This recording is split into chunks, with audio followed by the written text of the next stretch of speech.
आज बात करते हैं गोएटे की अजीम किताब फाउस्ट की। देखिए, वेस्टर्न कैनन में जो बहुत बड़ी बड़ी किताबें लिखी गई ना, अगर उनकी एक 25 किताबों की 25 बुक्स की एक शॉर्ट लिस्टिंग की जाए तो ऐसा हो नहीं सकता कि गोएटे का ये मशहूर ड्रामा फाउस्ट उन 25 बुक्स में शामिल ना हो। ये इतना बड़ा ड्रामा है।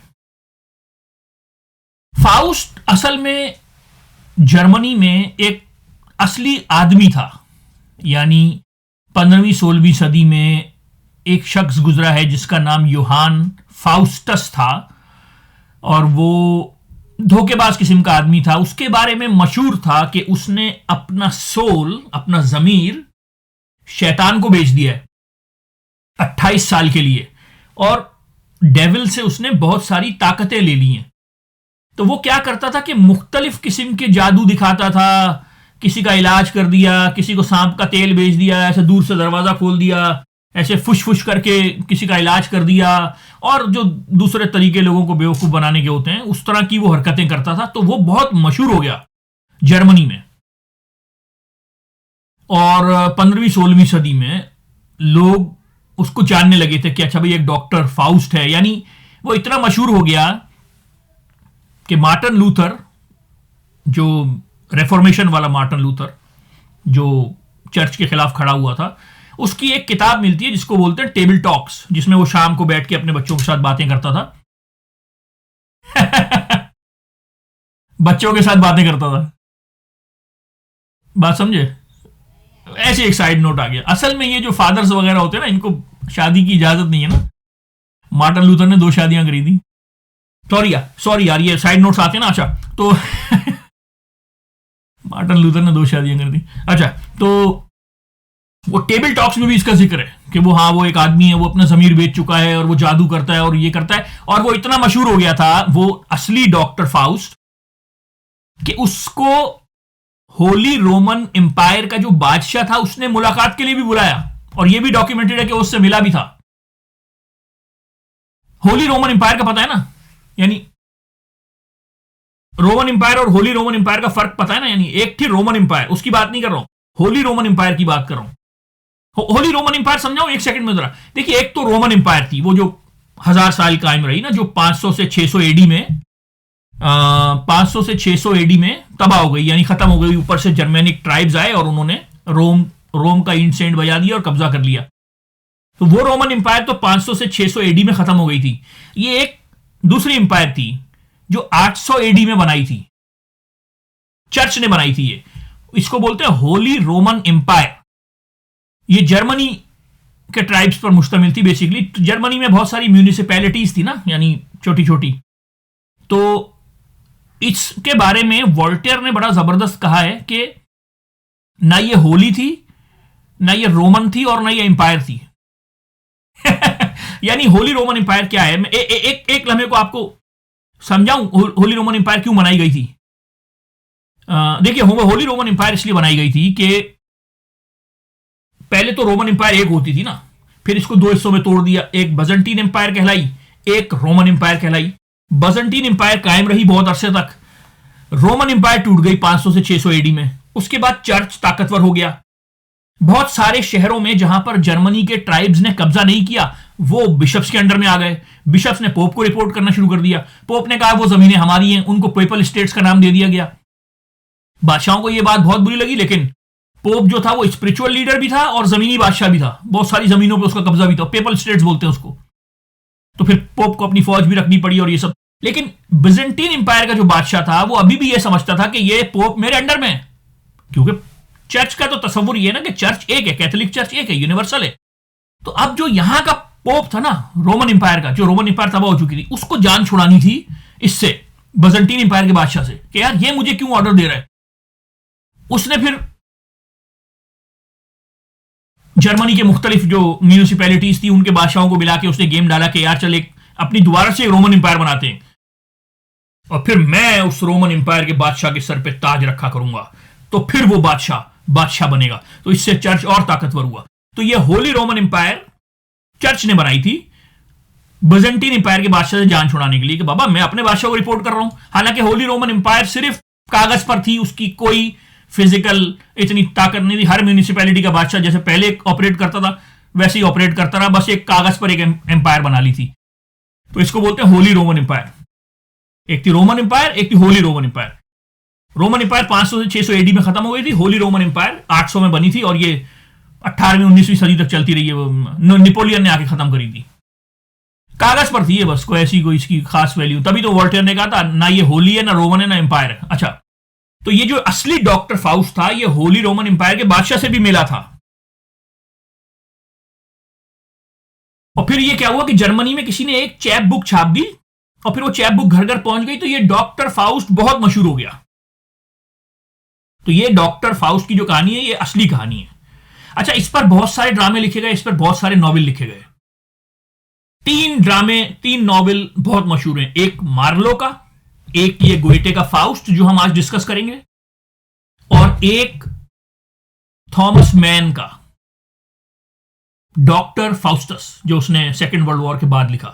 तो फाउस्ट पर जितनी कहानियां लिखी गई, वो जो असली किरदार था जिसने अपना जमीर बेच दिया था, उस पर जितनी कहानियां लिखी गई उनमें सबसे ज्यादा मशहूर 3 कहानियां। एक मार्लो का, मार्लो जो शेक्सपियर का हमअसर था, जो एक ब्रिटिश राइटर था। भाई मार्लो के बारे में कहते हैं जब शेक्सपियर और वो दोनों जिंदा थे ना, और दोनों अपने करियर के शुरू में थे, जब थोड़े थोड़ा काम किया था दोनों ने, तो मार्लो शेक्सपियर से बहुत ऊपर था, ये सब कहते हैं। लेकिन फिर मार्लो जवानी में मारा गया, उसकी आंख पे किसी ने छुरा मारा, उसके बारे में कहते हैं शायद वो स्पाई था। और फिर उसके बाद शेक्सपियर 40 साल तक काम करता रहा और वो मैच्योर होता गया, तो शेक्सपियर कहां चला गया। लेकिन जब तक वो दोनों जिंदा थे और बराबर का काम किया था ना, तो लोग कहते हैं मार्लो से अच्छा था। मैंने ये बड़ी बड़ी किताबों में पढ़ा है। तो मार्लो का बहुत अच्छा है, गोएटे का बहुत अच्छा है जो आज हम डिस्कस करेंगे, और तीसरा थॉमस मैन का जो उसने सेकेंड वर्ल्ड वॉर के बाद लिखा। तो ये 3 ड्रामे हैं जो इस पर बहुत मशहूर हैं। देखिए गोएटे जो है, गोएटे जर्मन जबान का सबसे बड़ा शायर है। यानी गोएटे जर्मन जबान का सबसे बड़ा प्रोज राइटर है। जर्मन जबान का सबसे बड़ा लिटरेरी आइकॉन जो है ना, वो गोएटे है। गोएटे ने जवानी में एक किताब लिखी थी, सॉरोज ऑफ यंग वर्दर, और बहुत मशहूर हुई। वो किताब यूरोप की तारीख में एक इवेंट कहलाता है, बहुत बड़ा इवेंट। यानी गोएटे, यानी अगर कोई शख्स आपसे ये कहे कि भाई गोएटे जर्मन जबान का सबसे बड़ा शायर नहीं है, यानी अगर कोई शख्स आपसे ये कहे कि शेक्सपियर इंग्लिश जबान का सबसे बड़ा शायर नहीं है, तो आप उस आदमी की बात को सीरियस नहीं लेंगे।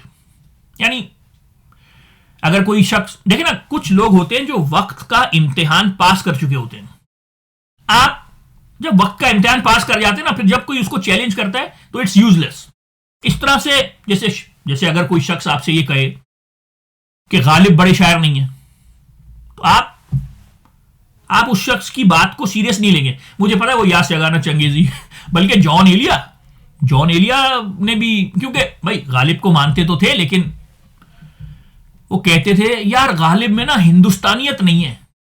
जाहिर सी बात है वो फर्स्ट जनरेशन इमिग्रेंट थे, लेकिन नहीं मीर में हिंदुस्तानियत है। तो जाहिर सी बात है मीर यहीं के थे, रचे बसे थे। तो गालिब को मानते भी थे जॉन एलिया, लेकिन उन पे ये टॉन्ट भी करते थे कि हिंदुस्तानियत नहीं है, क्योंकि वो इमिग्रेंट थे ना, फर्स्ट जनरेशन इमिग्रेंट थे। लेकिन क्या हिंदुस्तानियत नहीं थी यार, क्या कमाल शायरी की वो जॉन। ऐसे ही मतलब जॉन छेड़ने के लिए कहते थे। देखिए अल्लामा इकबाल का एक शेर याद आ गया, जो उन्होंने गालिब और गोएटे पे कहा है। शेर अल्लामा इकबाल की एक नज़म है गालिब पर। उस नज़म में गालिब और गोएटे के बारे में एक शेर कहा है। अल्लामा इकबाल कहते हैं गालिब को, आह तू उजड़ी हुई दिल्ली में आरामीदा है, वादिये वैमर में तेरा हमनवा खाबीदा है। यानी गालिब को कह रहे हैं तू दिल्ली में सो रहा है और तेरा हमनवा यानी जो तेरे साथ का बोलने वाला, वो वैमर में सो रहा है। गोएटे की कब्र वैमर में है ना।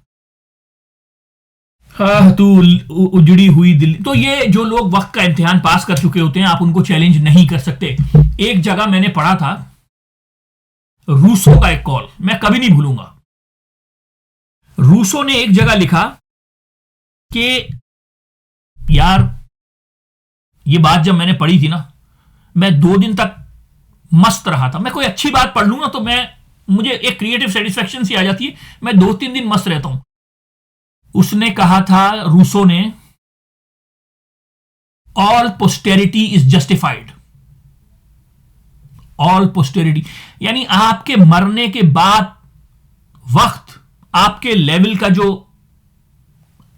तयन करता है ना, जो आपको लेवल असाइन करता है, वो असल लेवल होता है। यानी पोस्टेरिटी इज जस्टिफाइड। तो गोएटे, यानी गोएटे इतना बड़ा, गोएटे बेसिकली वेमर का बादशाह था एक तरह से।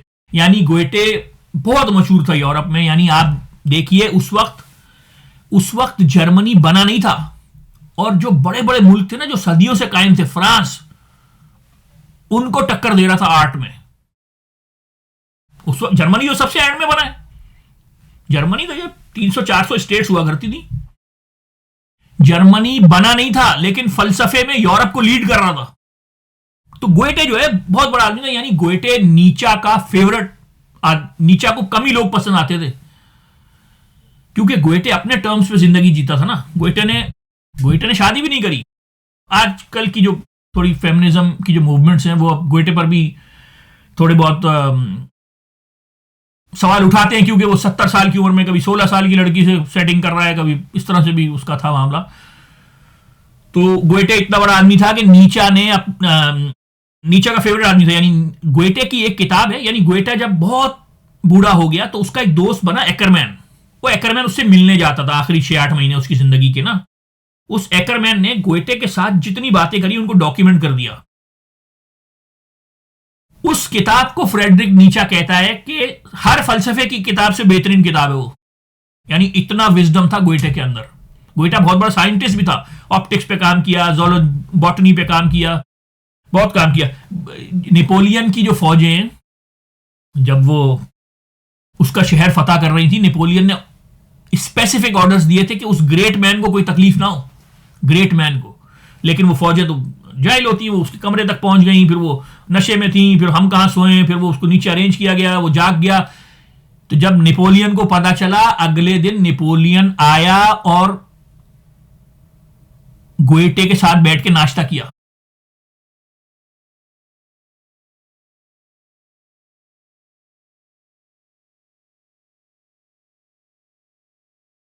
इतना बड़ा आदमी था गोएटे। और जर्मन जबान का सबसे बड़ा शायर, जर्मन जबान का सबसे बड़ा प्रोज राइटर। अपनी जवानी में ये रोमांटिक था। यानी वो जो रोमांटिक मूवमेंट थी कि यार, रूरल सिंप्लिसिटी जो थी, गांव की जो जिंदगी थी वो बेहतर थी। शहरों में हम कहां आ गए, ये आर्टिफिशियल लाइफ, ये जिंदगी की स्पीड ने हमें तंग किया हुआ है। तो ये मैंने आपको गोएटे का थोड़ा सा एक ब्रीफ दिया। यानी कि 1780 के आसपास और 1850-60 के आसपास उसका इंतकाल हुआ। मुझे असल डेट्स नहीं पता, वो आप गूगल कर लीजिएगा। तो अब तक हमने 2 बातें करी कि फाउस्ट की कहानी जो है ये जर्मनी की एक असली कहानी है, और इस पर 3 लोग, बहुत सारे लोगों ने लिखा। 3 के ड्रामे बहुत मशहूर हैं, मार्लो, गोएटे का फाउस्ट और थॉमस मैन का फाउस्ट। 3 फाउस्ट बहुत मशहूर हैं। आज हम बात करेंगे गोएटे के फाउस्ट की, जो जर्मन जबान का सबसे बड़ा राइटर था। देखिए, गोएटे के फाउस्ट पर बात करने से पहले ना 2 चीजें पता होना बहुत जरूरी हैं।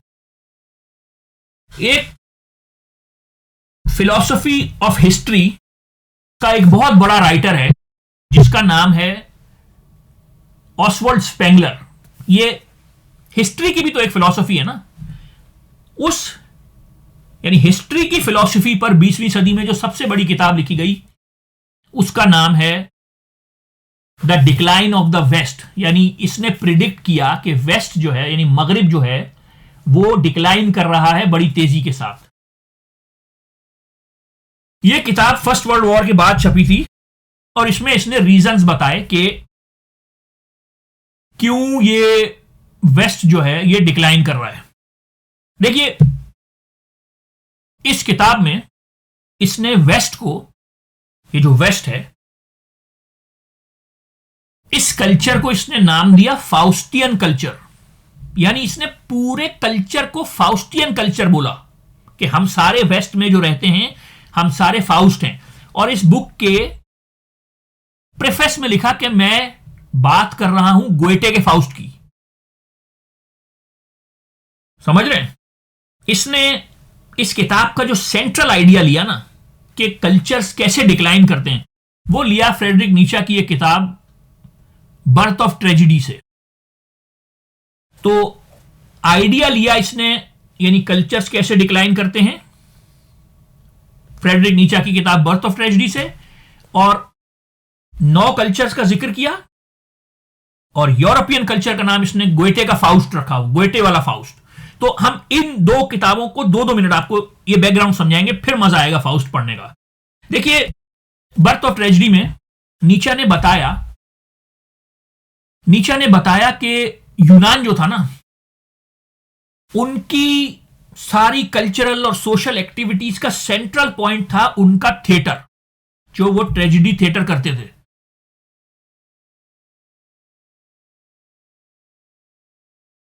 मैं बहुत जल्दी से इस बुक को समराइज करूंगा। इसने बताया, नीचा ने, कि यूनानियों ने अपने थिएटर में एक बहुत जबरदस्त बैलेंस क्रिएट किया हुआ था। डायनाइसिस उनका खुदा है, डायनाइसियन पावर में और अपोलोनियन पावर में, ये दोनों उनके खुदा हैं। डायनाइसिस मस्ती का खुदा है, जज्ब का खुदा है, सुरूर का खुदा है, शराब का खुदा है, सेक्स का खुदा है, इंटॉक्सिकेशन का खुदा है। अपोलो रिस्ट्रेन का खुदा है, स्ट्रक्चर का खुदा है, ऑर्गेनाइजेशन का खुदा है, एडमिनिस्ट्रेशन का खुदा है, कंट्रोल का खुदा है, रिस्ट्रेन का खुदा है, यानी अकल का खुदा है। ये जुनून, ये अकल। तो नीचा ने कहा कि उन लोगों ने अपने थिएटर में और अपनी जिंदगी में, ग्रीक्स ने एक बैलेंस कायम किया हुआ था जुनून में और अकल में।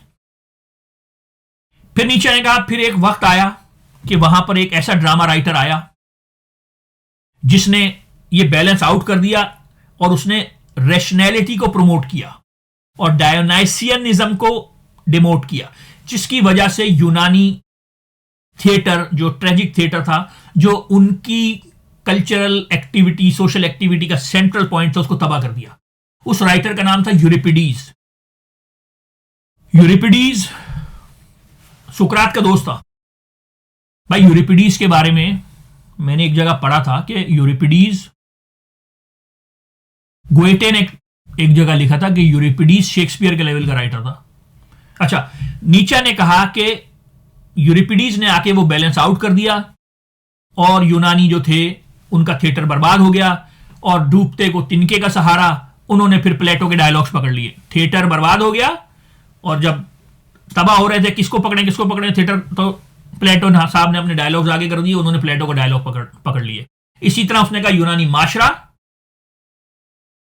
सुकरात की वजह से तबाह हो रहा था, जो अपना डायनाइसियन पावर थी, सुकरात उसको नीचे लेके जा रहा था, रैशनैलिटी को ऊपर लेके जा रहा था, जिसकी वजह से उनके माशरे में भी बैलेंस आउट हुआ, और डूबते को तिनके का सहारा, उन्होंने सुकरात का फलसफा पकड़ लिया।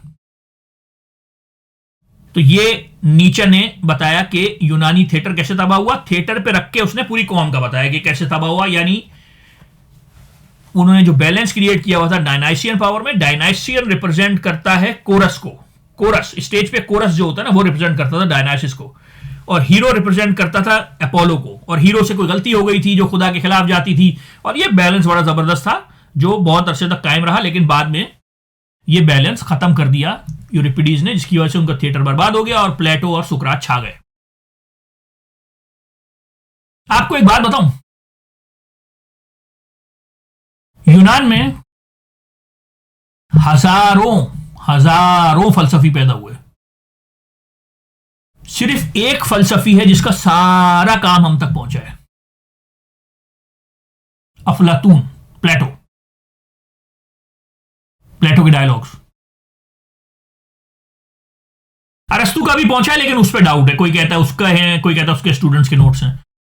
जिस शख्स का काम बगैर किसी डाउट के पहुंचा है हम तक, उसका नाम है, यानी हजारों फलसफी पैदा हुए, एक का काम पहुंचा सिर्फ। ये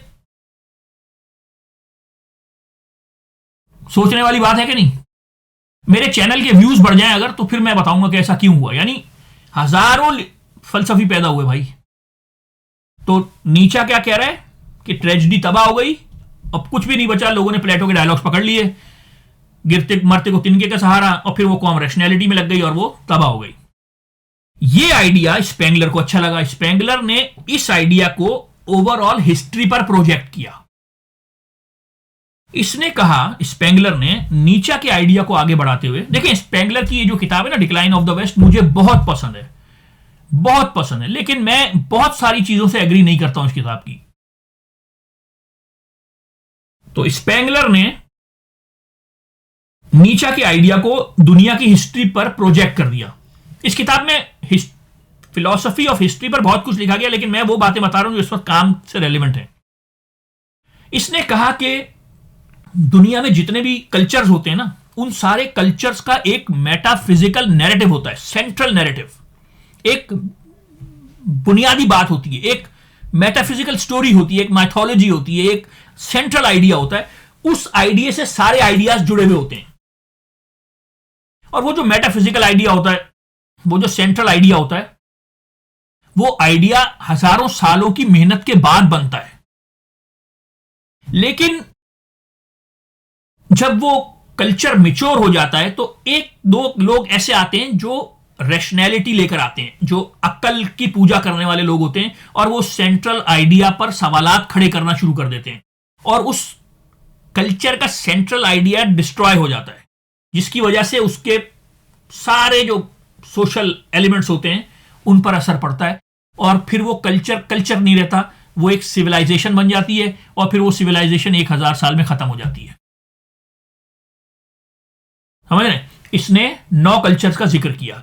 बेबीलोनिया, सुमेरिया से शुरू हुआ, और ये आखिरी कल्चर यूरोपियन कल्चर, जिसको इसने नाम दिया फाउस्ट का, फाउस्टियन कल्चर। इसने कहा कि इस ग्रीक कल्चर का भी जिक्र किया। इसने कहा यार, ग्रीक्स जो थे ना, उन्होंने अपना मेटाफिजिकल नैरेटिव छोड़ दिया, सेंट्रल नैरेटिव छोड़ दिया सुकरात और अफलातून की वजह से, और फिर इनको अपना नैरेटिव जेरूसलम से इंपोर्ट करना पड़ा, क्रिश्चियनिटी। जो क्रिश्चियनिटी यहां की थी भी नहीं।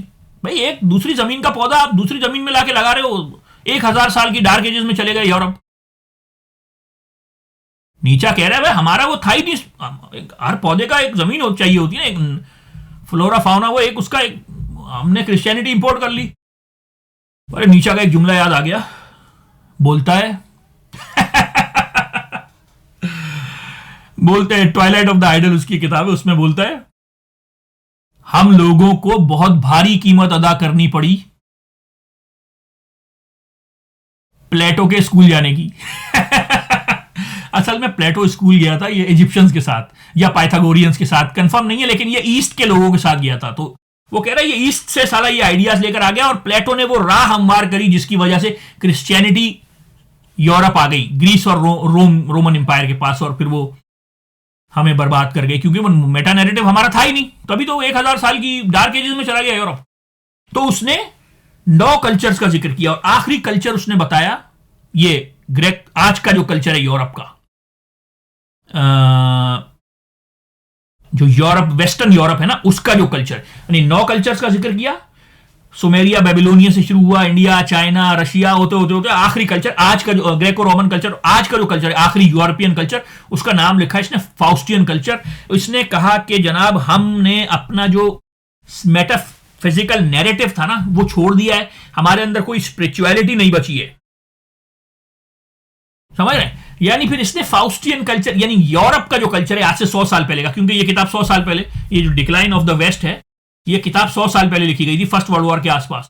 फिर इसने बताया कि यूरोप के कल्चर में क्या मसाइल हैं। उसने लिखा कि यार, किस तरह से साइंस की जा रही है, दुनिया की रिसोर्सेज को एक्सप्लॉइट किया जा रहा है, बस मटीरियलिज्म के पीछे भाग रहे हैं, काम काम काम। कह रहे यार, काम, कह रहे आज से 200 साल पहले ये काम का लफ्ज, वर्क जो है ना, वर्क, ये बुरा समझा जाता था, ये लफ्ज बुरा ये कहा, काम काम काम काम, सुबह उठ के सब भाग रहे हैं, कौन काम करता था 200 साल? इस चीज को तो बुरा समझा जाता था।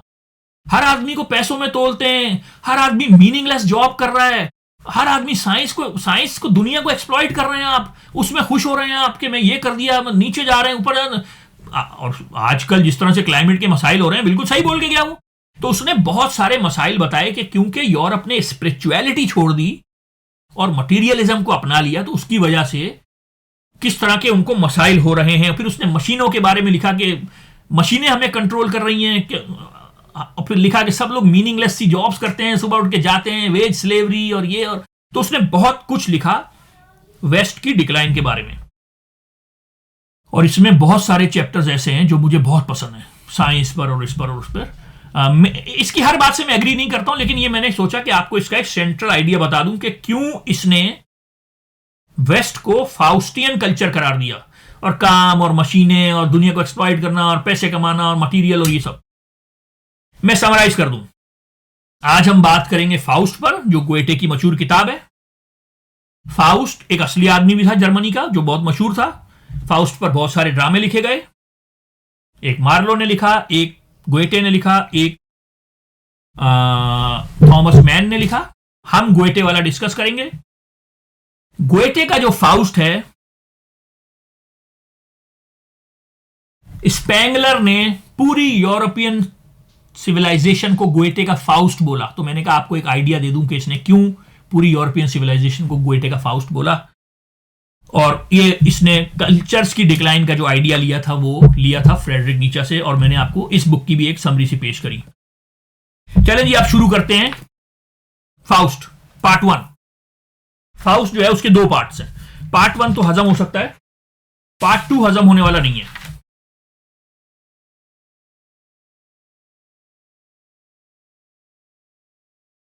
अच्छा, ये जो फाउस्ट है इसने बहुत बोरो किया है मिल्टन से। मिल्टन वो जिसने ये लिखी थी ना पैराडाइज लॉस्ट, इसने अपने फाउस्ट वाले ड्रामे में बहुत कुछ बोरो किया है शेक्सपियर से। इसने अपने फाउस्ट वाले ड्रामे में बहुत सारी तब्दीलियां भी लाया, यानी जो असली फाउस्ट की कहानी थी उसको बहुत मोड़ तोड़ के इसने चेंज कर दिया गोएटे ने। देखिए, फाउस्ट जो है वो एक पढ़ा लिखा इंसान है। गोएटे की फाउस्ट की कहानी सुना रहा हूं मैं आपको। गोएटे का जो फाउस्ट है वो एक पढ़ा लिखा इंसान है, वो तकरीबन 50 साल का है और वो एक बहुत बड़ा स्कॉलर है। उसने उस जमाने में जर्मनी की यूनिवर्सिटीज में जितने सब्जेक्ट्स पढ़ाए जाते थे ना, जो मेन सब्जेक्ट्स थे, फिलॉसफी, साइंस, थियोलॉजी और जूरिस्प्रूडेंस यानी लॉ, ये सारे सब्जेक्ट्स पढ़ लिए हैं, लेकिन फिर भी वो सेटिस्फाइड नहीं है। उसने एमए भी किया है, उसने पीएचडी भी किया है, वो 10 साल से यूनिवर्सिटीज में पढ़ाता भी है। ठीक है, ये जो गोएटे का फाउस्ट है, हम इसका पार्ट 1 डिस्कस कर रहे हैं। गोएटे का फाउस्ट पढ़ा लिखा आदमी है, 50 साल का है, अपनी एज से जरा ज्यादा लगता है क्योंकि सिर्फ अपनी साइंटिफिक एक्सपेरिमेंट्स करता रहता है, दुनिया को समझने की कोशिश करता रहता है। वो बहुत डिससेटिस्फाइड है अपने सारे सब्जेक्ट्स जो उसने पढ़े उनसे। वो समझता है कि ये सारे डेड सब्जेक्ट्स हैं। इन सब्जेक्ट्स को पढ़कर वो रियलिटी का 1% भी नहीं जान सका, यानी ये सारे डेड सब्जेक्ट्स हैं। वो कहता है कि हम नेचर को समझे ही नहीं, हमें कोई सिरा ही नहीं मिला, रियलिटी का कोई एक पॉइंट भी हमारे हाथ में नहीं आया जहां से हम इस कायनात को समझने की कोशिश कर सकें। यानी वो बहुत डिससेटिस्फाइड है अपनी इस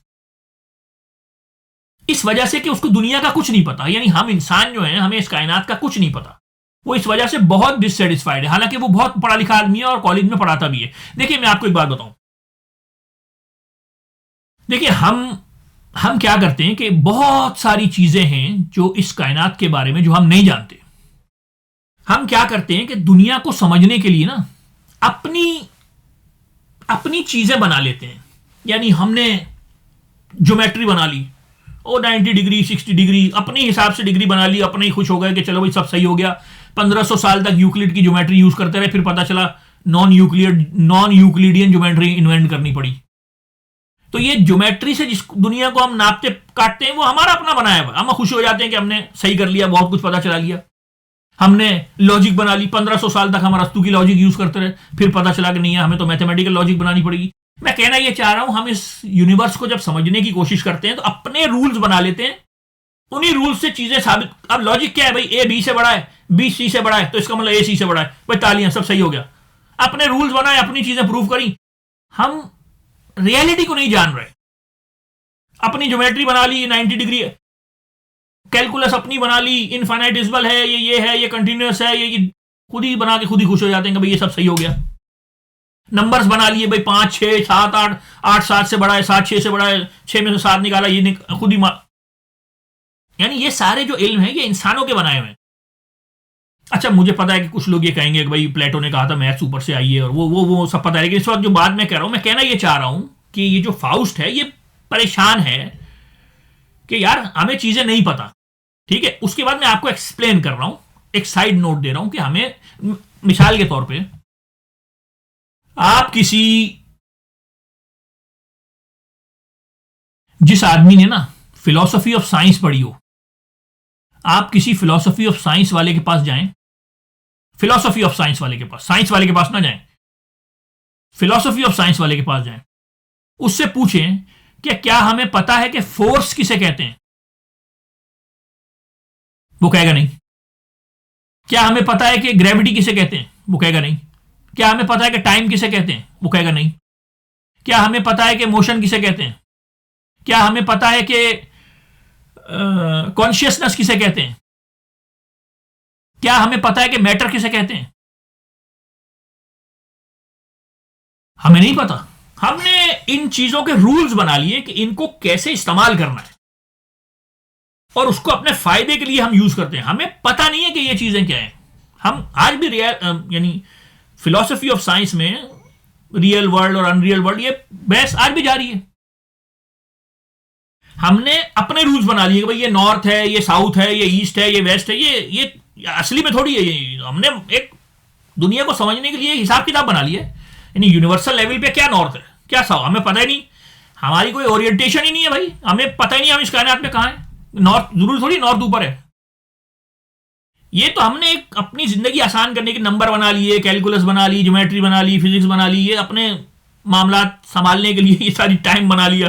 टाइम क्या, हमें क्या पता क्या टाइम है? सो टाइम है भी कि नहीं है, टाइम कब शुरू हुआ, हमने ऐसी बना लिया। आज जुम्मा है, कल जुलाई है, परसों ये नंबर ऑफ ईयर्स, और ये हमने अपनी जिंदगी को आसान करने के लिए ये चीजें बना ली हैं। ये इल्म नहीं है। मैं सिर्फ आपको समझा रहा हूं कि फाउस्ट समझता था कि उसके बाद इल्म नहीं है, तो फिर मैं आपको सर चीजें बता रहा हूं कि हमें बहुत सारी चीजों का नहीं, हम अकेले हैं इस कायनात में कि नहीं, हमें नहीं पता। देखिए थोड़ी सी ना एक नॉच ऊपर लेके जाता हूं बात को। देखिए इसको बोलते हैं एंथ्रोप्रोमोर्फिज्म।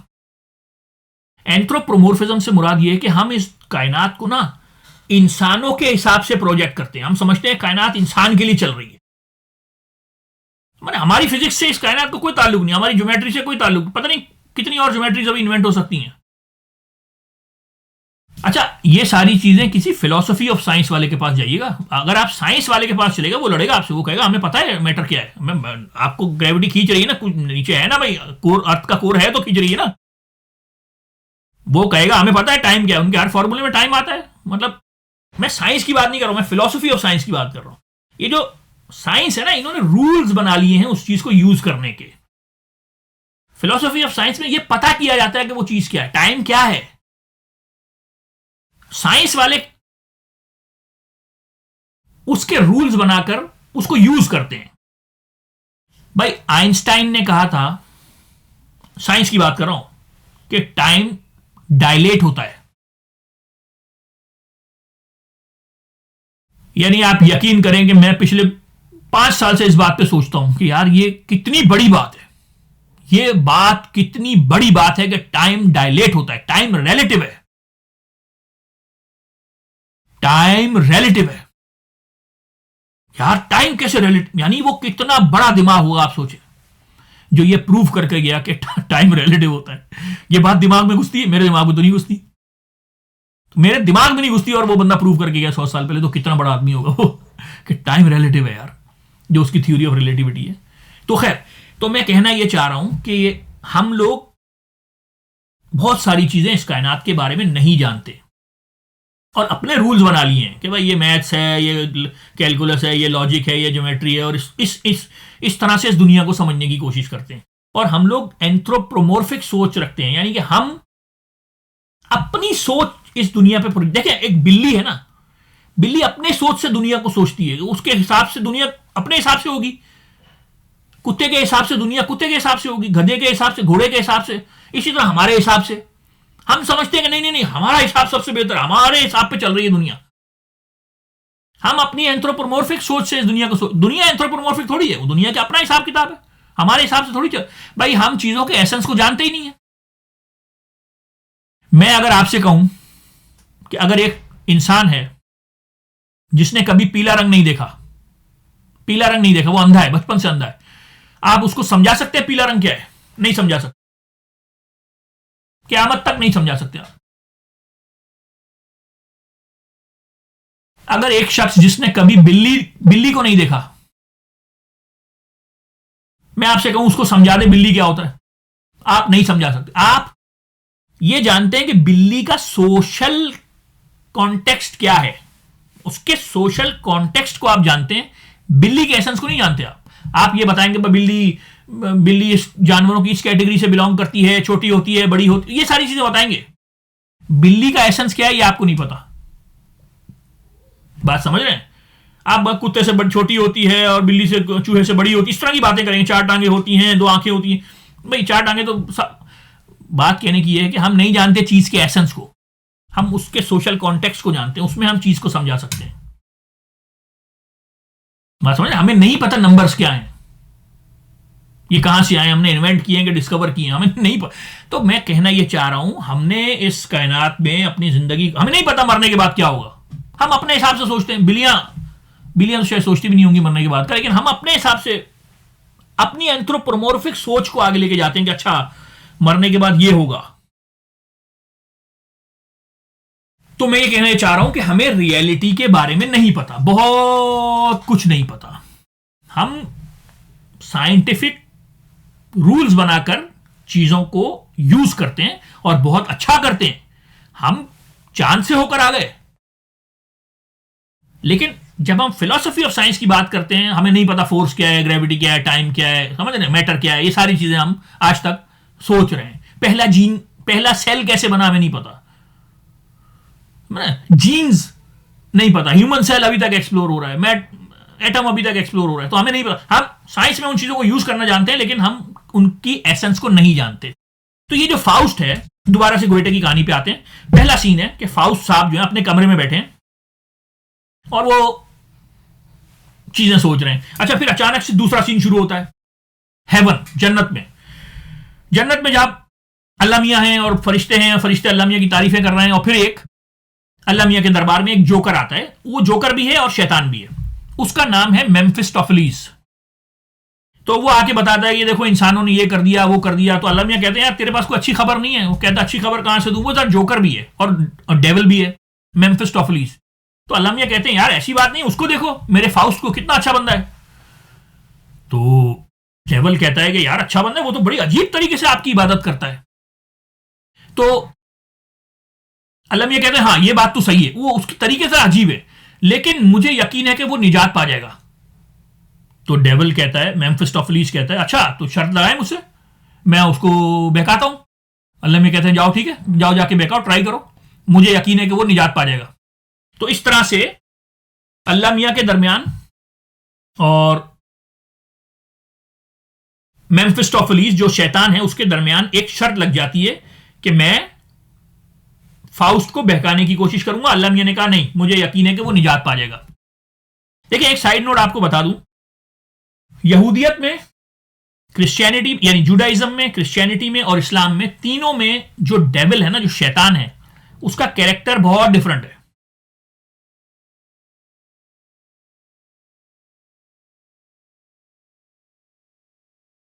उसका कैरेक्टर बहुत डिफरेंट है। जुडाइज्म में यानी यहूदियत में शैतान जो है ना, वो अल्लाह का एक बुरगजीदा फरिश्ता है। जैसे हजरत जिब्राइल हैं, जैसे और दूसरे अंबिया फरिश्ते हैं ना, बड़े फरिश्ते, इसी तरह जिब्राइल एक बड़ा फरिश्ता है। जिब्राइल का इसी तरह शैतान एक बड़ा फरिश्ता है। उसका काम है लोगों को बहकाना, ये उसकी जॉब है। वो कोई बुरा आदमी नहीं है, उसकी जॉब है लोगों को बहकाना। इसी तरह क्रिश्चियनिटी में जो फरिश्ते होते हैं ना, उनके पास फ्री विल होती है। यानी तभी तो शैतान ने अल्लाह से बगावत करी। और बहुत, अगर आप ये पैराडाइज लॉस्ट पढ़ें मिल्टन की, तो बहुत सारे फरिश्ते शैतान के साथ मिल गए। यार क्या जुमला लिखा है मिल्टन ने? शैतान बोलता है, I would prefer to reign in hell than to serve in heaven. मैं दोजख में बादशाही कर लूंगा, जन्नत में गुलामी नहीं करूंगा। तो वो जूडाइज्म में शैतान अल्लाह का बुरगजीदा फरिश्ता है, क्रिश्चियनिटी में शैतान एक फरिश्ता है जिसके पास फ्री विल है, इस्लाम में शैतान एक जिन है जिसको मोहलत दी गई है कुछ अरसे के लिए लोगों को बहकाने की। तो ये तीनों कहानियों में मुख्तलिफ रोल है शैतान का। अच्छा जी, तो अल्लाह मियां से शर्त लग जाती है, फाउस्ट कहता है मैं जाके उसको बहकाऊंगा। अब सीन दोबारा शुरू होता है, तीसरा सीन। अब जनाब फाउस्ट अपने कमरे में बैठे हैं और परेशान है कि यार मुझे तो कुछ नहीं पता, मैं तो कायनात के बारे में जानता ही नहीं हूं, और फिर सारे जो मैंने नॉलेज हासिल करी उसका मैं क्या करूं। और फिर क्या करते हैं वो, अचानक से उनके सामने एक मैजिक की बुक आती है। अरे वो कहते हैं यार चलो मैजिक यूज करते हैं यार, मतलब और दूसरे हमने इल्म हासिल कर लिए, हमें कुछ नहीं मिला, चलो जादू करके देखते हैं। फिर वो जनाब जादू की बुक पढ़ते हैं और जादू की बुक में कुछ मंत्र शंतर होता है। क्योंकि ये बहुत पढ़ा लिखा आदमी है तो ये इस काबिल होता है कि ये वो मंत्र पढ़ता है तो अर्थ गाइस्ट उसके सामने आ जाती है, इस दुनिया की रूह उसके सामने आ जाती है, एक लाल रंग के एक शोले की सूरत में। तो फाउस्ट उसको बोलता है कि भाई मुझे राज बताओ दुनिया के और कायनात के, और मैं और तुम तो सेम सेम है। वो जो अर्थ गाइस्ट होती है, इस दुनिया की जो रूह होती है, वो इसको डांटती है कि मुझे आइंदा बुलाना नहीं, और तुम्हारा मैं और तुम एक जैसे नहीं है क्या, सेम सेम है। वो कहती है आइंदा करा तो मैं तुम्हें भस्म कर दूंगी, और वो चली जाती है। अब ये बड़ा परेशान होता है यार, ये कहता है कि बाइबल में तो लिखा है कि इंसान को खुदा के इमेज पे बनाया है, और मैंने अर्थ गाइड से पूछा तो उसने मुझे भस्म करने की धमकियां दी और चली गई, और ये तो मेरा आखिरी चाल थी। अब मैं हकीकत के बारे में क्या जानूंगा, कैसे जानूंगा? किताबें भी पढ़ ली, जादू भी कर लिया, अब मैं दुनिया के बारे में क्या जानूंगा?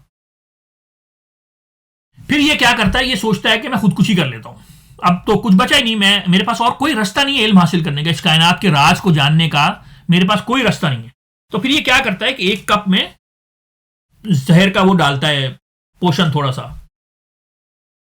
लेकिन इतने में क्या होता है, सुबह हो जाती है और सूरज निकलता है और नीचे सेलिब्रेशन हो रही होती है ईस्टर की। ईस्टर यानी वो हजरत ईसा का जो जो रेजरेक्शन, वो दोबारा जिंदा हुए थे ना, जब उस त्यौहार की रोशनी और एक खुशी और सुबह सुबह का सूरज, और वो अचानक से ये खुश हो जाता है। अच्छा, यहां पर आपको एक साइड नोट दे दूं, असली फाउस्ट की जो कहानी थी ना, उसमें ना तो खुदा और शैतान के दरमियान शर्त लगी थी, ना फाउस्ट ने पहले पॉजिटिव तरीके से दुनिया को जानने की कोशिश करी अर्थ गाइस्ट को बुलाकर, जिसने उसको मना कर दिया। ये दोनों चीजें गोएटे ने नई चीजें ला। जो असली फाउस्ट था उसने तो सीधा सीधा अपना जमीर बेच दिया था। अच्छा, फाउस्ट का जो एक असिस्टेंट है जो इसका साइंटिफिक काम वगैरह देखता है, इसके एक्सपेरिमेंट्स वगैरह देखता है, वो भी आ जाता है। फिर ये कुछ बातें करते हैं। फिर क्या होता है कि ये लोग कहते हैं कि चलो यार वो जो बाहर फेस्टिविटीज हो रही हैं, चलो हम भी जरा होके आते हैं, मूड खराब सा है जरा, एक फाउस्ट का मूड भी खराब होता है, डिस्पेयर में होता है। ये लोग बाहर जाते हैं, वहां पे फिर ये लोगों को देखता है और थोड़ा वो लोग खुश होते हैं, ईस्टर के माहौल होता है, सेलिब्रेशन होती है, ये बड़ा खुश होकर वापस आता है। और जब ये वापस आता है तो देखता है कि इन लोगों के साथ एक छोटा सा काला कुत्ता भी आ गया है। वो काला कुत्ता जो है वो मेम्फिस्टोफेलीज है, जो अल्लाह मियां से शर्त लगा कर आया ना कि फाउस्ट को बहकाऊंगा, तो वो मेम्फिस्टोफेलीज आ जाता है नीचे। अब ये बाइबल पढ़ना शुरू करता है। फाउस्ट जो है घर में वापस आता है और बाइबल पढ़ना शुरू करता है। और बाइबल, जॉन की बाइबल का जो पहला पहला पहला पैराग्राफ है, इन the beginning was the logos, यानी आमतौर पर इसको ट्रांसलेट किया जाता है इन the beginning was the word and the word was with God and the word was God. और फिर कुछ आयतों के बाद है कि द वर्ड बिकेम फ्लैश। तो ये पढ़ रहा होता है, लेकिन फाउस्ट कहता है कि नहीं यार, मैं लोगोस, ये लोगोस की 5000 मतलब है लोगोस के ना, इसको हर आदमी अपने हिसाब से डिफाइन करता है। वो कहता है मैं लोगोस का मतलब वर्ड नहीं लूंगा, मैं लोगोस का मतलब लूंगा डीड, एक्शन सब कुछ है, लफ्ज कुछ नहीं है। देखिए आपको एक साइड नोट दूं, तो वो ये आयत पढ़ता है और इस आयत का तर्जुमा करता है कि नहीं यार, in the beginning was the word. नहीं नहीं नहीं, मैं लोगोस का तर्जुमा वर्ड नहीं करूंगा, मैं लोगोस का तर्जुमा करूंगा डीड, एक्शन सब कुछ है। सोच, वर्ड क्या होता है, अल्फाज क्या होता है। तो फाउस्ट साहब बाइबल पढ़ते हैं, फाउस्ट साहब काफी परेशान होते हैं कि यार अब क्या करूं, कुछ ना, अब बड़ा डिस्पेयर में होता है कि हमें कुछ नहीं पता, हमारी क्या जिंदगी है, हमारी क्या औकात है, हम वो नाइलिज्म की तरफ बढ़ रहा होता है। तो वो जो काला कुत्ता जो इसके कमरे में होता है, जो मेम्फिस्टोफेलिस होता है, वो खुश होता है कि चलो अच्छा है, ये डिस्पेयर करे और डिस्पेयर करे ताकि मुझे इसको काबू करने में आसानी हो। और जब वो बाइबल पढ़ रहा होता है ना, तो कुत्ते को तकलीफ हो रही होती है कि ये बाइबल क्यों पढ़ रहा है। खैर फिर वो ये फाउस्ट भी कुछ बाइबल पढ़ रहा होता है, तो मेम्फिस्टोफेलिस अचानक से फिर इंसानी रूप में उसके सामने आता है और एक प्रोफेसर के रूप में सामने आता है। लेकिन फाउस्ट कोई दुआ शुआ पढ़ के उस पर फूंकता है, फिर फाउस्ट को पता चल जाता है कि अच्छा ये डेविल है। अब जब वो डेविल आ जाता है तो फाउस्ट पहले उसको निकालने की कोशिश करता है, लेकिन वो डेविल बोलता है कि नहीं नहीं, मेरी बात सुनो, तुम इतना डिस्पेयर कर रहे हो, तुम्हें कुछ नहीं पता, तुम्हारे पास कोई नॉवल नहीं, तुम्हारे पास कोई नॉलेज नहीं है, ये नहीं है, मेरी पहले मेरा पहला ऑप्शन तो सुन लो, मैं तुम्हें क्या ऑप्शन देने वाला हूं। यार कितने मिनट हो गए, 48 मिनट हो गए। मेरा पहला ऑप्शन तो सुन लो, मैं तुम्हें क्या ऑप्शन देने वाला हूं। फिर ये उसको ऑप्शन देता है कि मैं तुम्हें दुनिया में ऐसे ऐसे एक्सपीरियंसेस कराऊंगा तुमने कभी नहीं किए होंगे, ऐसे ऐसे एक्सपीरियंसेस कराऊंगा।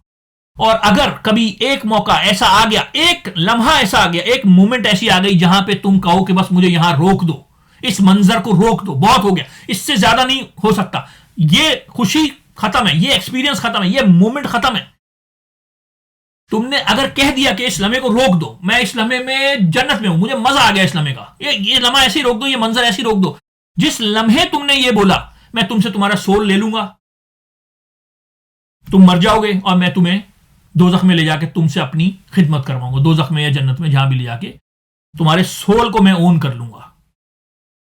फाउस्ट कहता है ठीक है, क्योंकि फाउस्ट कहता है ऐसा कभी मौका ही नहीं सकता इस दुनिया में, ऐसा कि मैं कह दूं बहुत है, इससे अच्छी, इससे ऊपर नहीं जाना, यही मंजर बहुत है। फाउस्ट कहता है ऐसा कहां आएगा, इस दुनिया में इंसान कहां सेटिस्फाई हो सकता है, इस दुनिया में तो आगे से आगे से आगे से आगे जाने की ख्वाहिश रहती है। फाउस्ट कहता है ठीक है, शर्त कबूल है, मुझे कराओ एक्सपीरियंसेस दुनिया के। यानी आप देख रहे हैं, अर्थ गाइस्ट आई थी, उसने मना कर दिया कि मैं कुछ नहीं बताऊंगी, लेकिन शैतान जो आया उसने कहा नहीं नहीं, मैं तुम्हें ऐसे ऐसे तजुर्बे कराऊंगा दुनिया में, लाओ अपना सोल मुझे दे दो। फिर फाउस्ट को वो समझाता है कि ज्यादा पढ़ने लिखने की, ज्यादा सोचने की जरूरत नहीं भाई, तू इतना गौर ना कर, बस तू मेरे साथ आ जा, मैं तुझे दुनिया घुमाता हूं।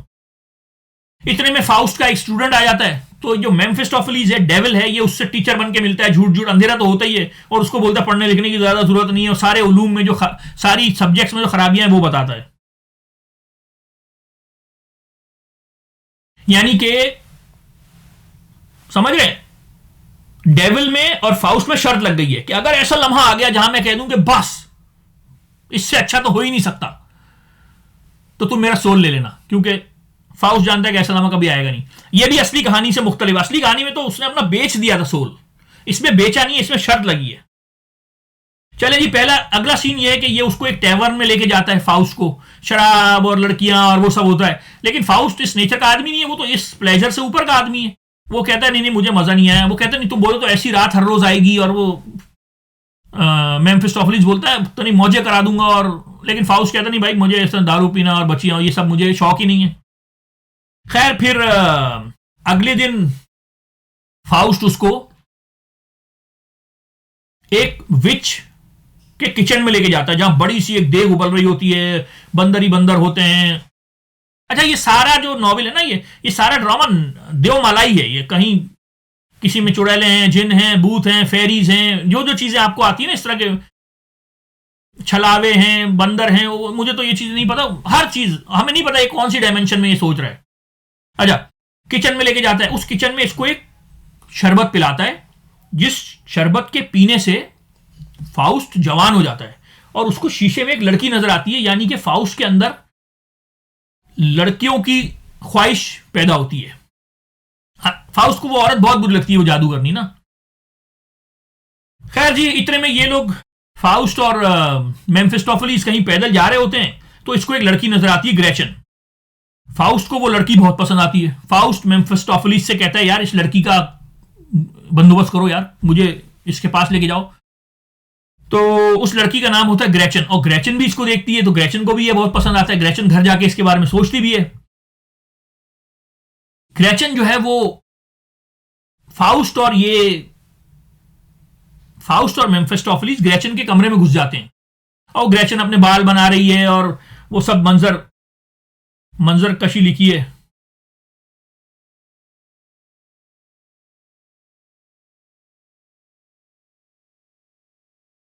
ग्रेचन अपने बाल बना रही है, तो ये मंजर कशी बहुत अच्छी लिखी है गोएटे ने यार। मतलब हमने तो ट्रांसलेशन ही पढ़ी है, लेकिन वो जो एक एक बॉडी के पार्ट की तारीफें करी है ना, कि ये ऐसे हैं तो वो ऐसे हैं यार। वो गालिब का शेर है ना, जिक्र उस परिवश का और फिर बयान अपना। यानी कि एक तो है इतनी खूबसूरत, और दूसरा हम जब उसके बारे में बोलेंगे तो कितना खूबसूरत कर देंगे। खैर, ग्रेचन अपने कपड़े वपड़े भी चेंज कर रही होती है, और फिर वो शायरी बड़ी जबरदस्त की है। उसके बाद ये लोग क्या करते हैं, ग्रेचन के लिए गिफ्ट बॉक्स रखते हैं। ग्रेचन उस गिफ्ट बॉक्स के झांसे में आ जाती है, लेकिन वो माँ ले लेती है, माँ चर्च में जाके दे आती है। तो गोएटे ने यहाँ पर चर्च की बहुत सारी बुराइयां लिखी हैं। ये लोग दोबारा एक गिफ्ट बॉक्स रखते हैं, वो ले लेती है, फिर बराबर वाली के घर जाके चेंज करती है। ये लोग बराबर वाली के घर जाते हैं। मेम्फिस्टोफेलिस उस बराबर वाली औरत को फंसाता है, फाउस्ट ग्रेचन को फंसाता है, बातें करते हैं, बड़ी दोस्ती हो जाती है। ये बोलता है चलो शाम को मुझसे मिलने आना। शाम को सीन दिखाया है कि एक पार्क में है ये लोग, और ग्रेचन की बाहों में, यानी ग्रेचन जो है वो फाउस्ट की बाहों में है। ग्रेचन को भी फिजिकल इंटीमेसी का बहुत शौक है, वो भी चाह रही है कि फाउस्ट के साथ वो अपनी फिजिकल रिलेशनशिप भी कायम करे। और अच्छा, फाउस्ट जो है वो बहुत ज्यादा खुश नहीं है, क्योंकि फाउस्ट को पता है कि वो ग्रेचन को धोखा दे रहा है। यानी वो दिल से ग्रेचन के साथ नहीं है। ग्रेचन उससे प्यार करती है, लेकिन फाउस्ट उससे प्यार नहीं करता, और मेम्फिस्टोफेलिस उसको पुश कर रहा है ग्रेचन के साथ सेक्स करने के लिए। ग्रेचन जो है जर्मन जबान का सबसे पावरफुल फीमेल कैरेक्टर है। बहुत कॉमेडी, बहुत ही कॉम्प्लिकेटेड कैरेक्टर है। यानी फाउस्ट जो है उसको सिर्फ सेक्स की ख्वाहिश है, प्यार नहीं है। जबकि ग्रेचन को फाउस्ट से प्यार भी है, सेक्स की भी ख्वाहिश है लेकिन प्यार भी है। बस जी, फिर वो बराबर वाली से ऐसा मामला जोड़ते हैं कि फिर वो मिलने आती है, और वो फाउस्ट के साथ दोस्ती हो जाती है ग्रेचन की, बड़ी बातें करते हैं। अच्छा, ग्रेचन को ना मेम्फिस्टोफेलिस पसंद नहीं है, क्योंकि ग्रेचन बहुत नेक औरत है। ये जब चर्च जाती है तो अपना इसने कोई गुनाह ही नहीं किया होता, ये बहुत नेक औरत है, तो उसको कुछ अंदाजा सा होता है कि ये डेविल है। वो कहती है उसके बगैर आया करो, फाउस्ट को बोलती है। बस फिर ग्रेचन जो है वो प्रेग्नेंट हो जाती है, और जब ग्रेचन प्रेग्नेंट होती है तो फाउस्ट उसको छोड़ देता है। फाउस्ट उससे मिलना भी छोड़ देता है, और क्योंकि फाउस्ट किसी मोमेंट में रह नहीं सकता ना, तो अगर वो उसको बोल दे कि ये मोमेंट यहीं रोक दो तो फाउस्ट मारा जाएगा। अच्छा, खैर, उसके भाई को पता चल जाता है, ग्रेचन के भाई को, कि ये प्रेग्नेंट हो गई है। ग्रेचन का भाई आके उससे बहुत लड़ता है। जो शैतान है मेम्फिस्टोफेलिस, वो मेक श्योर करता है कि फाउस्ट की और ग्रेचन के भाई की लड़ाई हो। इन दोनों की लड़ाई होती है, और ये इसके हाथ से उसका कत्ल करवा देता है। ग्रेचन का भाई मरने से पहले पूरे शहर में ऐलान कर देता है, क्योंकि सब लोग बाहर निकल आए होते हैं ना लड़ाई देख के, ऐलान कर देता है कि मेरी बहन तो ये बदकार औरत है, और ये तो प्रेग्नेंट है, और ये है।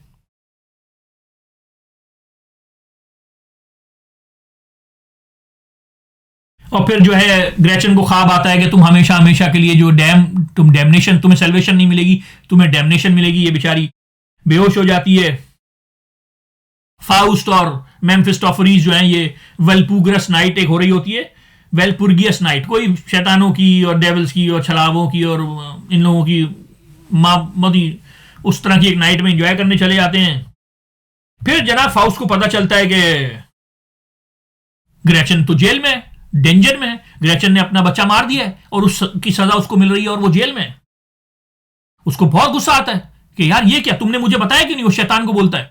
शैतान कहता है यार ऐसी एक लड़की थोड़ी, हजारों लड़कियां हैं। वो कहता है नहीं यार, मतलब ठीक है मुझे उससे प्यार नहीं, लेकिन मेरी वजह तो शैतान बोलता है भाई मुझे पे क्यों चढ़ रहे हो, तुम्हारी वजह से जेल में, तुमने उसके साथ बच्चा पैदा किया आराम का, मुझ पे क्यों चढ़ रहे हो। खैर, वो बोलता है मुझे लेके जाओ, उसके जेल में लेके जाओ।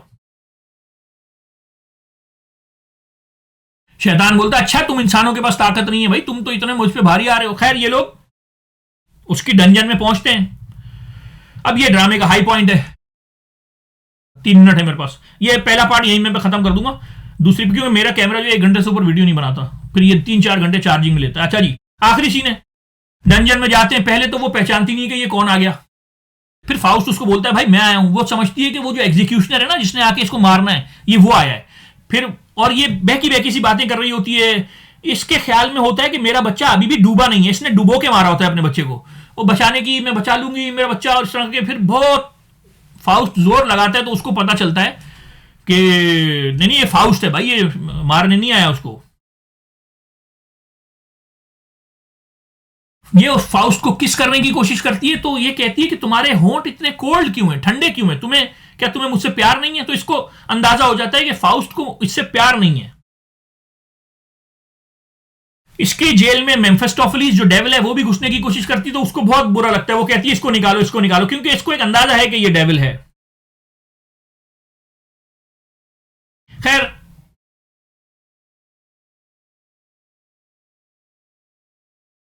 वो कहती है कि चलो भाग चलो, हम निकलते हैं यहां से। तो वो कहती है कि नहीं नहीं, वो सब छोड़ चुकी होती है। वो कहती है नहीं नहीं भाई, मुझे भागना नहीं है। फिर वो ऐसे ना बेहोश होती है, बेहोशी के आलम में वो कहती है डाइन आई एम फादर, यानी मैं तुम्हारी हूं ए खुदा। तो फिर ऊपर से एक आवाज आती है रिडीम्ड, यानी मैंने तुम्हें बख्श दिया। और फिर ये दिखाया कि ये गिरते गिरते बेहोश हो रही है और ये कहती है हाइनरिक, हाइनरिक। फाउस्ट ने अपना नाम इसको हाइनरिक बताया है। अच्छा, फाउस्ट चाहता तो इसको बचा भी सकता था, क्योंकि फाउस्ट एक लम्हा रोक सकता है ना, लेकिन फिर फाउस्ट को अपना सोल देना पड़ेगा, तो फाउस्ट उसको बचाता नहीं है। तो ग्रेचन जो है उसको फांसी हो जाती है, और यहां पर गोएटे के फाउस्ट का पार्ट 1 खत्म होता है। अच्छा जी, अब हम डिस्कस करते हैं गोएटे के फाउस्ट का पार्ट 2। गोएटे ने जो फाउस्ट लिखा है उसका पार्ट 2 समझना ऑलमोस्ट इम्पॉसिबल है। यानी जो बड़े बड़े गोएटे के स्कॉलर्स हैं वो भी आज तक नहीं समझ सके गोएटे के फाउस्ट के पार्ट 2 के बहुत सारे हिस्से, कि उसमें क्या चल रहा है, गोएटे क्या कहना चाह रहा है, उसकी क्या कहानी है। पार्ट 1 गोएटे ने लिखा था जब वो 20-25 साल का था। फिर वो पार्ट 2 पे काम करता रहा, और जब वो तकरीबन अपनी लेट 70s में था तो जाके उसने पार्ट 2 को सिंथेसाइज करने की कोशिश करी, खत्म करने की कोशिश करी। तो 50 साल का गैप है पार्ट 1 में और पार्ट 2 में। 50 साल में पूरी दुनिया बदल गई थी, गोएटे भी बदल गया था, दुनिया भी बदल गई थी, उसकी सोच भी बदल गई थी, साइंस भी बदल गई थी। तो पार्ट 2 का पार्ट 1 से कोई ताल्लुक नहीं है, कोई एक्सप्लेनेशन नहीं देता गोएटे के वो यहां कैसे पहुंचा, पिछला सीन यहां था, अगला सीन 500 साल आगे हो गया, फिर अगला सीन 1200 साल पिछले हो गया। कोई एक्सप्लेनेशन नहीं देता गोएटे के ये सब कैसे हो रहा है। और गोएटे को जितना पता था ना, जितना उसने सारी जिंदगी सीखा था, वो उसने पार्ट 2 में डाल दिया। Astrology, astronomy, symbolism, numerology, music, shayari के हर तरह के मीटर्स यूज किए हैं, यानी पार्ट 1 में भी और पार्ट 2 में भी। शायर तो यानी हम तो क्योंकि ट्रांसलेशन पढ़ रहे हैं, हमें तो नहीं पता कि किस जैसे क्या ट्रांसलेशन है, हम तो सिर्फ उसके जो मतलब है, रॉ मतलब। हालांकि मैंने जो ट्रांसलेशन पढ़ी है वो पोएट्री की पढ़ी है। मेरे पास जो एनोटेटेड वर्जन है, ये इंग्लिश वर्जन, ये मैंने पोएट्री है, ये इंग्लिश में उसको ट्रांसलेट किया है पोएट्री में। लेकिन फिर भी जो असल जबान में पोएट्री होगी वो तो सारा ट्रांसलेशन में लॉस्ट हो गया ना। तो और ये बड़ा अच्छा वर्जन है, एनोटेटेड वर्जन है। अगर आप देख सकेंगे कितना मुझे इस पर काम करना पड़ा, मतलब हर पेज पर बहुत खून खपाना पड़ा समझने के लिए, बहुत जान लगानी पड़ी। लेकिन बहुत बहुत मुश्किल है, इम्पॉसिबल है कि कोई इसको 100% समझ सके। बहुत सारे लोग कहते हैं कि यार इस सीन का क्या मतलब है, स्टोरी से कोई ताल्लुक ही नहीं, इस सीन का क्या मतलब है, यहां तो कुछ हो ही नहीं रहा। तो बहुत सारी चीजें हैं जो लोगों को समझ में नहीं आती, लोग इसको अवॉइड करते हैं। लेकिन ये कि बड़े बड़े स्कॉलर्स जो हैं वो आज तक पजल होते हैं कि यार इसका क्या मतलब है, इसका क्या मतलब, ये यहाँ क्यों डाल दिया, वो यहाँ क्यों डाल दिया। गोएटे को जितना पता था वो सारा इसने डाल दिया। Astrology, astronomy, physics, chemistry, numerology, symbolism, music, Greek mythology, Roman mythology, fairies, charioteers, names, और जो देवमलाई चीजें होती है ना, हर चीज डाल दी उसने। इस मैजिक, अल्केमी, फिलॉसफी, थियोलॉजी, सब डाल दिया जितना गोएटे को आता था, और गोएटे को कितना आता था आप सबको पता है, मेरा ख्याल है उस दौर का यूरोप का सबसे ज्यादा पढ़ा लिखा आदमी था। तो उसने सब कुछ डाल के एक मिक्सचर सा बनाया, जिसको समझना बहुत मुश्किल है। तो मैं क्या करता हूं कि मैं आपको पार्ट 2 की स्टोरी सुना देता हूं कि पार्ट 2 में हुआ क्या, लेकिन इसकी एक्सप्लेनेशन नहीं है, यानी ऐसा क्यों हुआ, ये कितने साल के बाद हुआ, ये सब गोएटे ने बताया ही नहीं। तो पार्ट 2 समझना बहुत मुश्किल है, इतना ज्यादा कोहेसिव नहीं है, एक सीन इधर जा रहा है, एक सीन इधर जा रहा है। अच्छा जी, पार्ट 2 शुरू होता है। होली रोमन एम्पायर का दरबार है, कोर्ट है।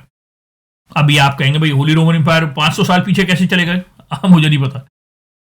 दरबार में बादशाह सलामत बैठे हैं होली रोमन एम्पायर के, और सारे मिनिस्टर्स उसको शिकायतें कर रहे हैं कि पैसे नहीं है। फाइनेंस मिनिस्टर कह रहा है पैसे नहीं है, फॉरेन मिनिस्टर कह रहा है सारी हमारी लड़ाइयां हो रही हैं फॉरेन कंट्रीज से, डिफेंस मिनिस्टर कह रहा है फौजियों को देने के पैसे नहीं है, इंटीरियर मिनिस्टर कह रहा है कि हमारे तो अपने नाइट्स रिवॉल्ट कर रहे हैं और हमारी जमीनें ले रहे हैं।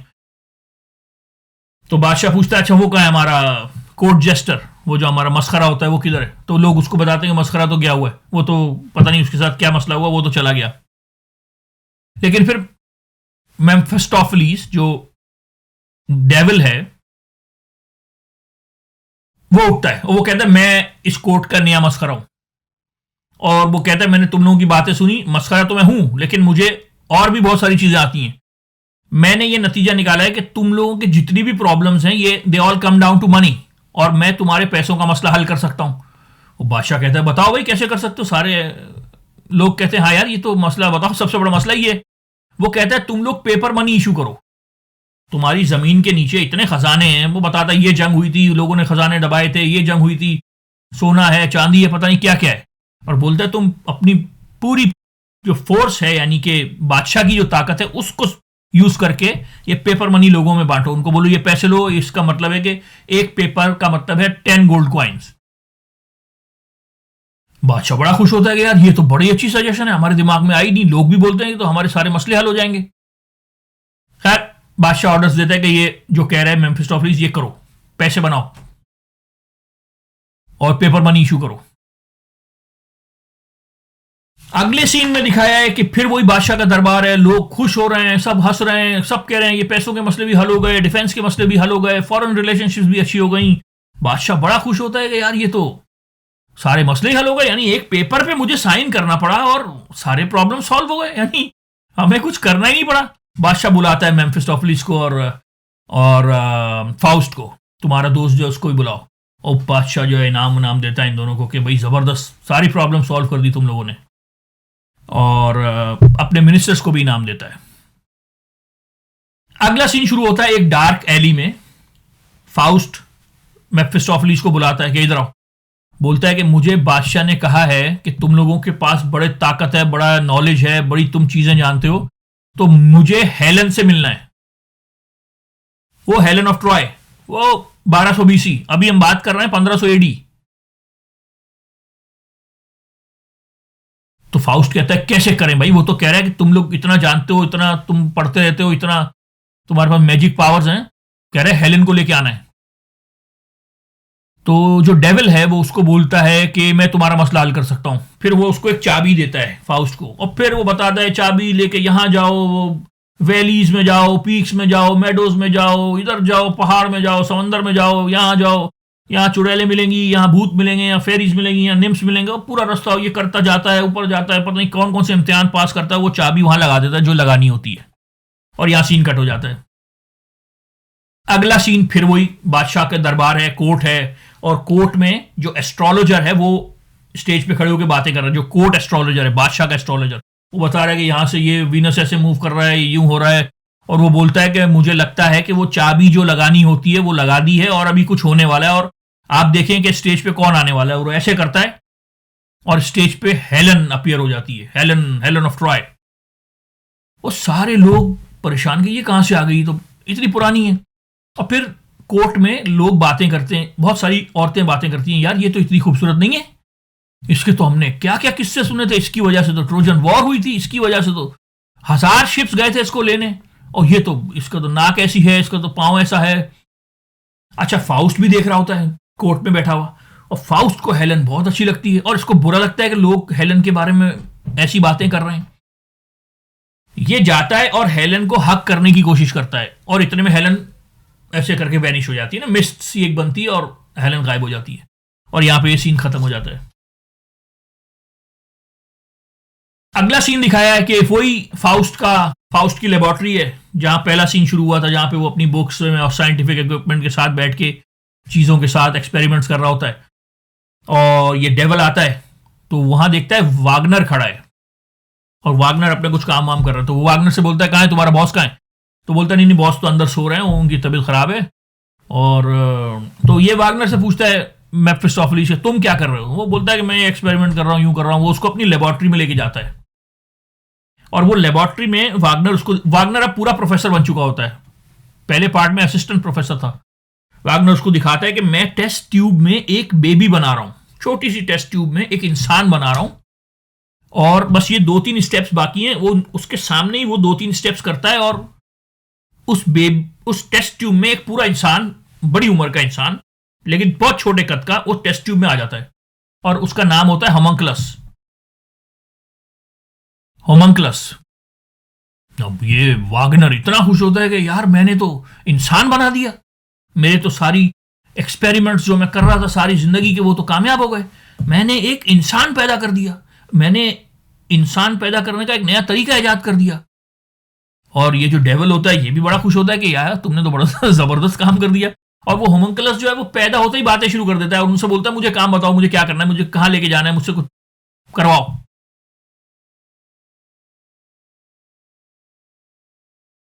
अच्छा जी, अगला सीन शुरू होता है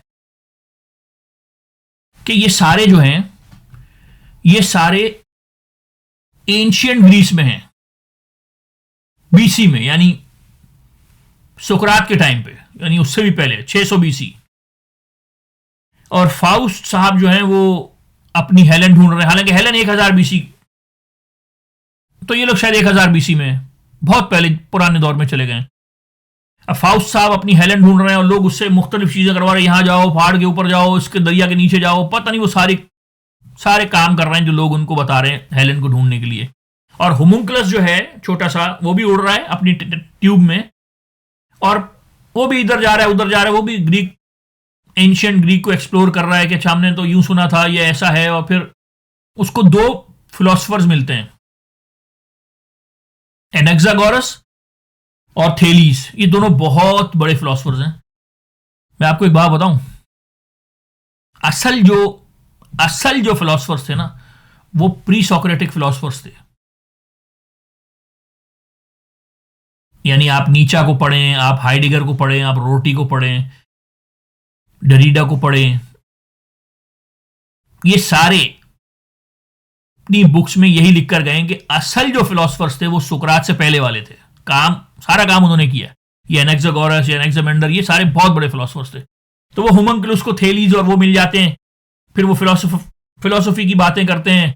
होमंकुलस जो है और लोगों के पास भी जाता है, एंशिएंट ग्रीक में लोगों से बोलता है कि यार मेरा कद छोटा है, मैं वैसे तो पूरा हूं, सोच में भी पूरा हूं, मेरा माइंड भी फुली फंक्शनिंग है, लेकिन मेरी हाइट छोटी है, मेरे हाथ छोटे हैं, पांव छोटे हैं, मुझे पूरा इंसान बनना है, मैं क्या करूं?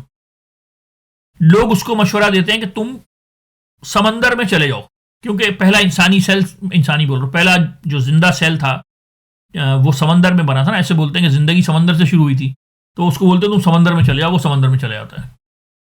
अच्छा जी, यहां सीन कट हो जाता है। अब अगला सीन है, ये लोग हेलन के दौर में चले गए, यानी वो 1000 बीसी 1200 बीसी, और मेनालेस का पैलेस है।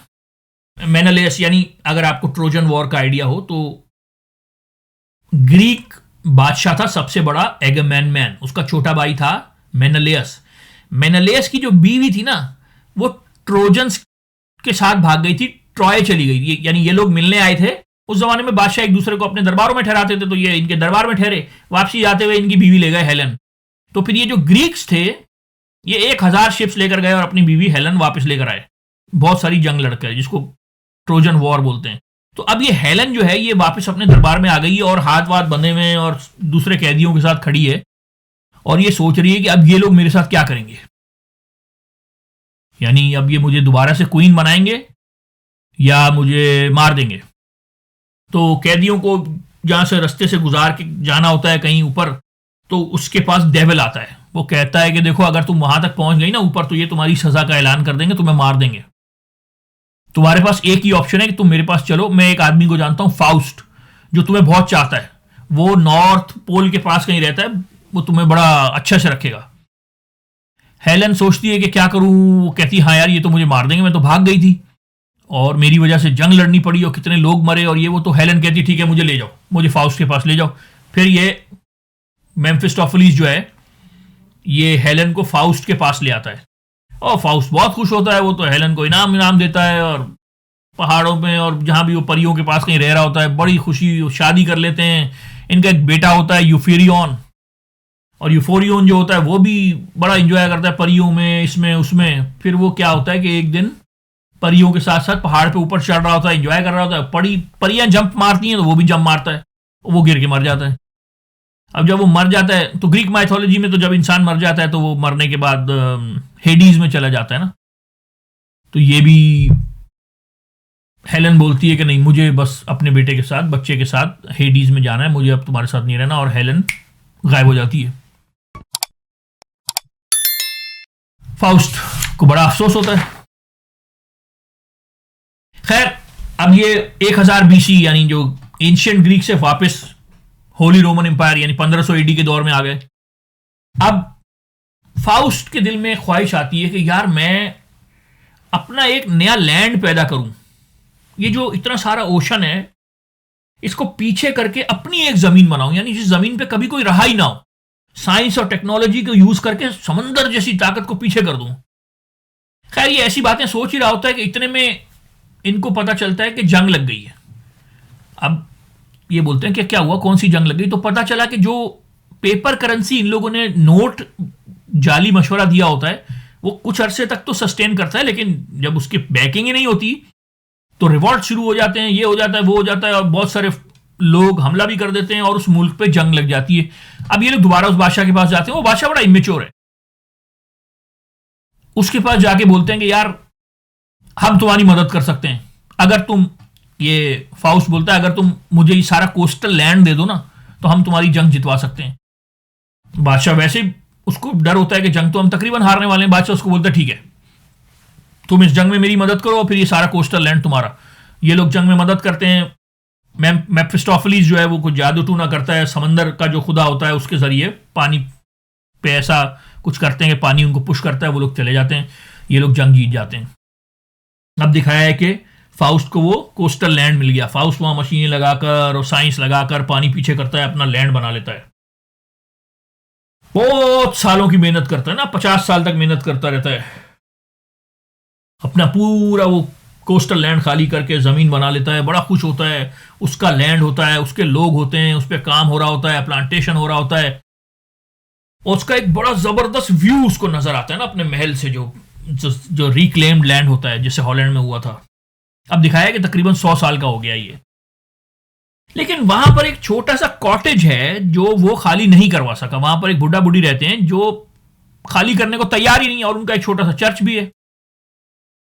ये बड़ी उनको ऑफर्स करता है। खैर, मेफिस्टोफेलिस आता है तो ये उसको बताता है कि यार देखो, वो सब कुछ तो लैंड ऐसा क्लियर हो गया, लोग काम कर रहे हैं, मशीनें लगी हुई हैं, लेकिन ये जो एक कॉटेज में बूढ़ा बूढ़ी रहते हैं, ये लोग अपना मकान खाली करने को तैयार नहीं। मेरा सारा विजन जो है इनकी वजह से खराब हो रहा है। मेफिस्टोफेलिस जाता है और उनके कॉटेज को आग लगा देता है, उनके कॉटेज को और चर्च को। अब फाउस्ट को बड़ा गुस्सा आता है कि यार मैंने तुम्हें ये कब कहा था कि आग लगा दो? आग तो कोई, मैंने कहा था काउंटर ऑफर करो, उनको बोलो यहां घर दे देंगे, उनको यूं कर देंगे, रिलोकेट कर देंगे। जलाने को किसने कहा था? उसको बहुत गुस्सा आता है। लेकिन मेफिस्टोफेलिस तो ऐसी हरकतें करता ही है ना। खैर, रात को फाउस्ट सो रहा होता है अपने महल में। इसके महल में केयर, CARE, केयर की देवी आती है।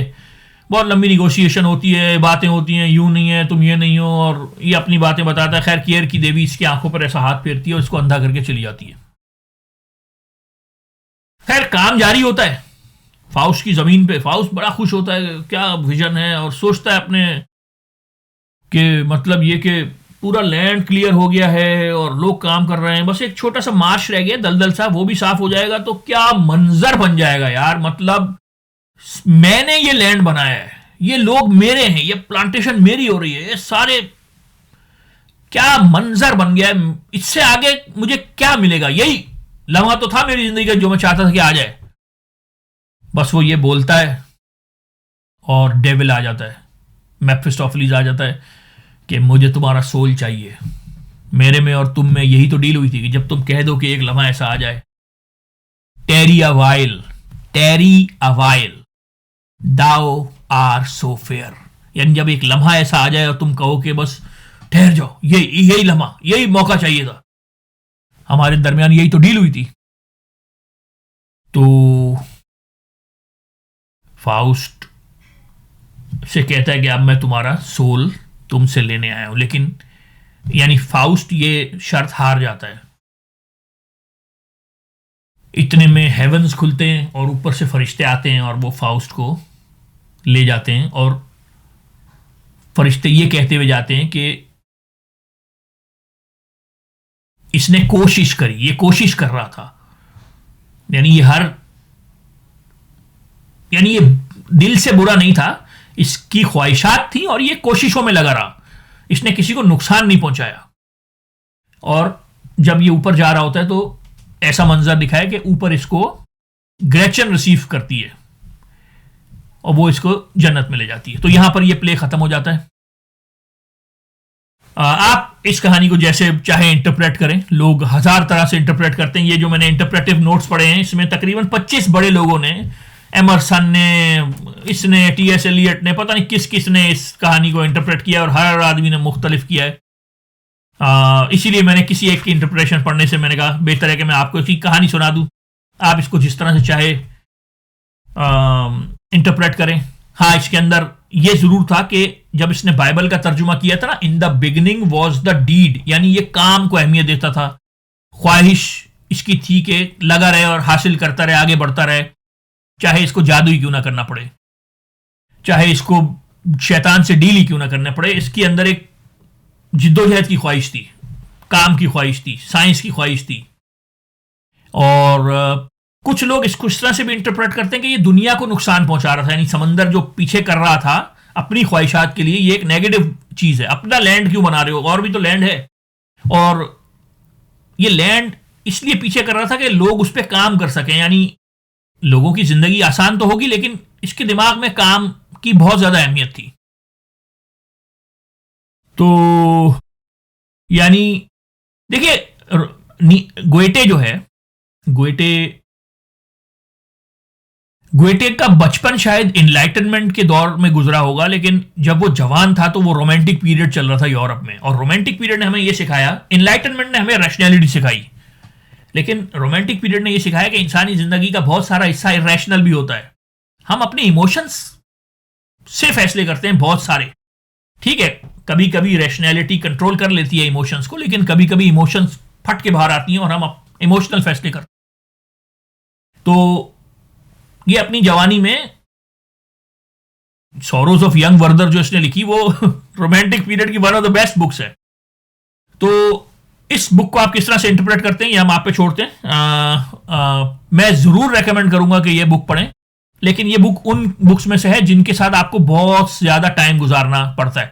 मैंने तकरीबन 6 महीने इस बुक पे काम किया, हल्के हल्के पढ़ता रहा, इसके इंटरप्रेटिव नोट्स पढ़ता रहा, इसके बारे में जो लोगों ने बहुत सारा मटेरियल इंटरनेट पे डाला हुआ है वो पढ़ता रहा।